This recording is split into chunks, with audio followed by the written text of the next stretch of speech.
46 बरस कबल 10 और 11 नवंबर सन 1974 की दरमियानी शब एक मार्क टू कार लाहौर के इलाके शादमान कॉलोनी में एक घर के बाहर सड़क पर नमूदार हुई। इस गाड़ी में 4 लोग सवार हैं जो शादमान कॉलोनी से मॉडल टाउन में वाक़ अपने घर की जानिब जा रहे हैं। रात के तकरीबन 12:30 बजे का वक्त हो चुका है और हर तरफ हू का आलम और अंधेरा है। नौजवान अहमद रजा कसूरी इस गाड़ी को ड्राइव कर रहे हैं, जबकि इनकी बराबर की नशिस्त पर इनके वालिद यानी नवाब मोहम्मद अहमद खान कसूरी बैठे हैं। अकबी नशिस्तों पर अहमद खान कसूरी की अहलिया और साली मौजूद हैं। ये लोग शादमान कॉलोनी में एक शादी की तकरीब में शिरकत से वापस लौट रहे हैं। जैसे ही गाड़ी शादमान कॉलोनी से कुछ फासले पर वाक़े शाह जमाल के गोल चक्कर पर पहुंचती है तो इस पर 3 अतराफ से मुसल्लह हमलावर गोलियों की बौछार कर देते हैं। कई गोलियां गाड़ी को आकर लगती हैं। अहमद रजा कसूरी गाड़ी रोकने की बजाय सर नीचे करके इसे चलाते रहते हैं ताकि इसे दूर ले जाए। इसी असना में ड्राइवर के साथ फ्रंट सीट पर बैठे मोहम्मद अहमद खान कसूरी गाड़ी चलाने वाले अपने जवान बेटे के कंधे पर आन गिरते हैं। मोहम्मद अहमद खान के सर में गोलियां लग चुकी थीं और वो अपने ही खून में लथपथ हो चुके थे। अहमद रजा कसूरी गाड़ी दौड़ाते हैं और गुलबर्ग के एक अस्पताल पहुंच जाते हैं। उस वक्त तकरीबन रात के 12:45 बज चुके हैं। थोड़ी देर बाद डॉक्टर आ जाते हैं और ऑपरेशन शुरू हो जाता है और इसी दौरान 300-400 पुलिस अहलकारों की ट्रकों में सवार नफरी भी अस्पताल पहुंच जाती है। एसएसपी लाहौर, डीआईजी लाहौर सरदार मोहम्मद अब्दुल वकील खान और डिप्टी कमिश्नर लाहौर भी इत्तला मिलने पर फौरी अस्पताल पहुंच जाते हैं। एक तरफ ऑपरेशन चल रहा है और दूसरी तरफ पुलिस अहलकार अहमद रजा खान के पास जाते हैं ताकि इब्तदाई मालूमात लेकर बाकायदा कानूनी कार्रवाई शुरू कर सकें। उस वक्त के SHO थाना इचरा अब्दुल हई नियाजी ने FIR के लिए दरख्वास्त लिखना शुरू की। इब्तदाई मालूमात के इंदराज के बाद जब बात आपको किसी पर शक है कि हुई तो अहमद रजा कसूरी ने उस वक्त के वज़ीर आज़म जुल्फ़िकार अली भुट्टो का नाम लिया। उन्होंने SHO से कहा कि दरअसल ये जुल्फ़िकार अली भुट्टो ने करवाया है जो उन्हें मरवाना चाहते हैं। ताहम वालिद साहब हादसाती तौर पर फायरिंग की जद में आकर जख्मी हो गए। वज़ीर आज़म जुल्फ़िकार अली भुट्टो का नाम सुनकर SHO के हाथ से पेंसिल नीचे गिर गई और वो चौंक कर कहने लगा कि FIR वज़ीर आज़म पर दर्ज करवानी है आपने। जवाब मिला, जी हाँ।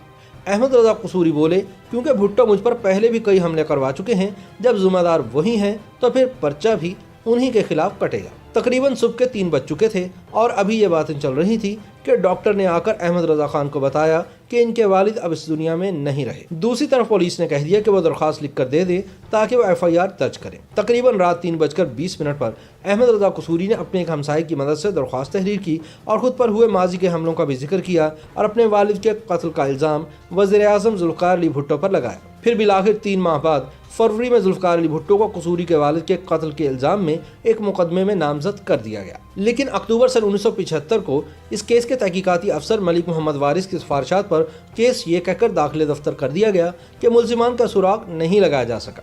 जैसे ही 5 जुलाई सन 1977 को जुल्फ़िकार अली भुट्टो के मुंतखब हुकूमत का तख्ता उलटकर मुल्क में मार्शल लॉ नाफिज किया गया, तब से इस केस पर तनाज़ात की वो गर्द पड़ना शुरू हुई जो आज तक छटने का नाम नहीं ले रही।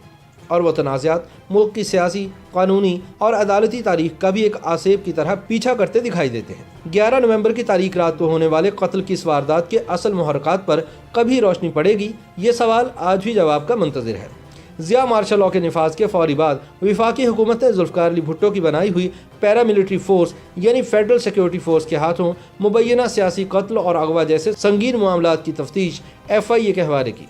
मार्च सन 1975 में FIA के डिप्टी डायरेक्टर अब्दुल खालिक ने इस शक का इजहार किया कि फेडरल सिक्योरिटी फोर्स नवाब मोहम्मद अहमद खान के कत्ल में मुलव्विस हो सकती है और इसी शक की बुनियाद पर 24 और 25 जुलाई सन 1975 को यानी मार्शल लॉ के ठीक 20 दिन बाद फेडरल सिक्योरिटी फोर्स के सब इंस्पेक्टर अरशद इकबाल और assistant sub inspector Rana Iftikhar Ahmad से इस केस के मुतालिक तफ्तीश शुरू हो गई और फिर दोनों को इस केस में गिरफ्तार कर लिया गया। फिर जैसा कि हुआ करता है वैसे ही 26 जुलाई सन 1977 को मजिस्ट्रेट जुल्फ़िकार अली तूर के सामने दोनों अहलकार अपने जुर्म का एतराफ़ कर लेते हैं, जिसके बाद डायरेक्टर ऑपरेशन और इंटेलिजेंस मियां मोहम्मद अब्बास और इंस्पेक्टर गुलाम मुस्तफ़ा को भी गिरफ्तार कर लिया जाता है और वो सब भी हस्बे तवक्को मजिस्ट्रेट के रूबरू अपने जुर्म का एतराफ़ कर लेते हैं। इंस्पेक्टर गुलाम हुसैन भी मुल्ज़िमान में शामिल थे, लेकिन बाद में वो वादा माफ़ बन गए।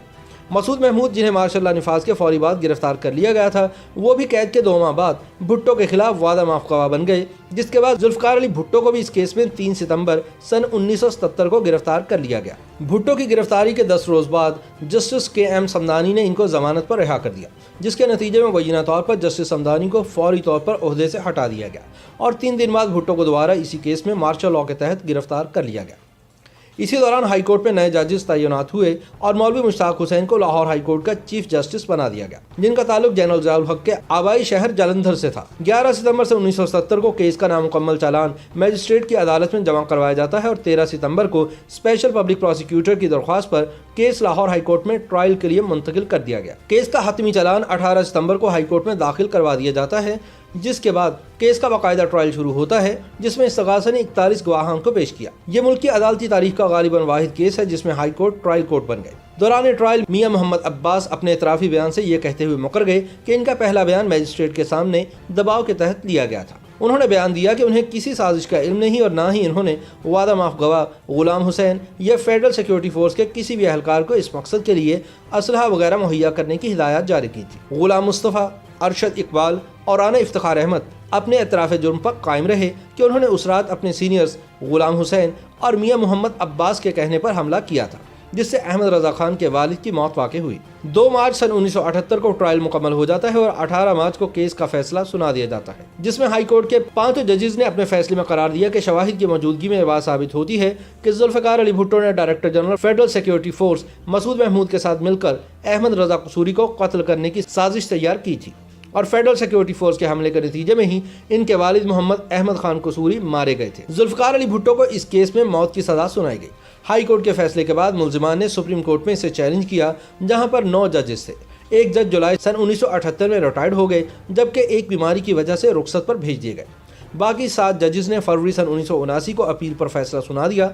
7 में से 4 जजेस ने लाहौर हाई कोर्ट का फैसला बरकरार रखा, जबकि 3 ने जुल्फ़िकार अली भुट्टो को इल्ज़ामात से बरी कर दिया।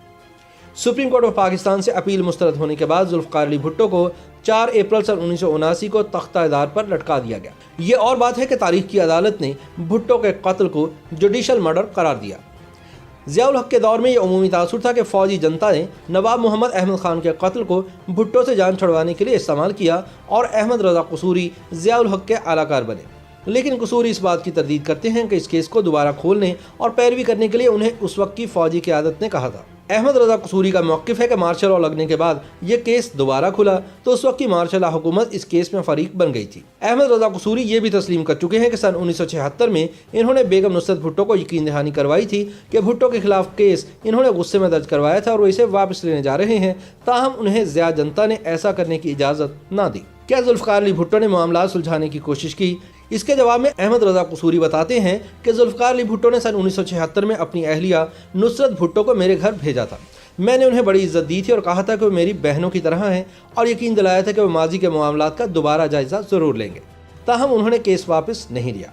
कसूरी ने बताया कि 7 जनवरी सन 1970 को जिस रोज़ नए इलेक्शन करवाने के लिए जुल्फ़िकार अली भुट्टो ने असम्बली तोड़ दी थी, तो उस वक्त उन्होंने इसे FIR वापस लेने के लिए आखिरी बार कहा था। लेकिन मैंने कहा कि सर, मैं इस बयान पर दस्तखत कर देता हूँ, लेकिन जब यह खबर छपेगी तो इससे मेरा इमेज बुरी तरह मुतासिर होगा।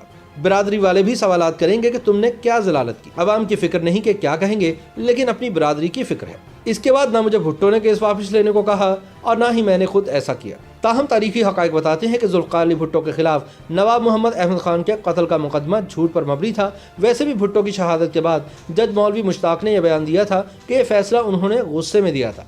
बाद में सुप्रीम कोर्ट के साबिक चीफ जस्टिस और उस बेंच के मेंबर जस्टिस नसीम हसन शाह ने भी अपनी किताब और बाज़ जियो टीवी के साथ एक इंटरव्यू में इस बात का एतराफ़ किया कि हाई कोर्ट ने यह फैसला दबाव में दिया था। ये भी याद रहे कि सुप्रीम कोर्ट में फैसले की अपील के वक्त 9 जजेस थे। एक रिटायर्ड हो गए, एक को बीमारी का बहाना बनाकर छुट्टी पर भेज दिया गया और फिर सुप्रीम कोर्ट ने 3 के मुकाबले में 4 जजेस के फैसले से भुट्टो की फांसी की तौसीक कर दी। 4 जजेस ने सजाए मौत को बरकरार रखा, जबकि 3 जजेस ने भुट्टो को बरी कर दिया था और इस तरह के मुनक़सम फैसले में कभी सजाए मौत नहीं दी जा सकती थी। लिहाजा आज सब लोग इसे जुडिशल मर्डर करार देते हैं। आसिफ अली जरदारी ने सन 2008 में सदर पाकिस्तान बनने के बाद सुप्रीम कोर्ट में एक रेफरेंस दायर किया था ताकि भुट्टो केस के फैसले का दोबारा से जायजा लिया जा सके और तारीख को दुरुस्त किया जा सके। आसिफ जरदारी का अब भी यही मौक़िफ़ है कि जब तारीख की अदालत ने जुल्फ़िकार अली भुट्टो को बेगुनाह करार देकर शहीद का दर्जा दे दिया, तो दुनिया की अदालत में भी इनके साथ होने वाली नाइंसाफ़ी का अज़ाला होना ज़रूरी है।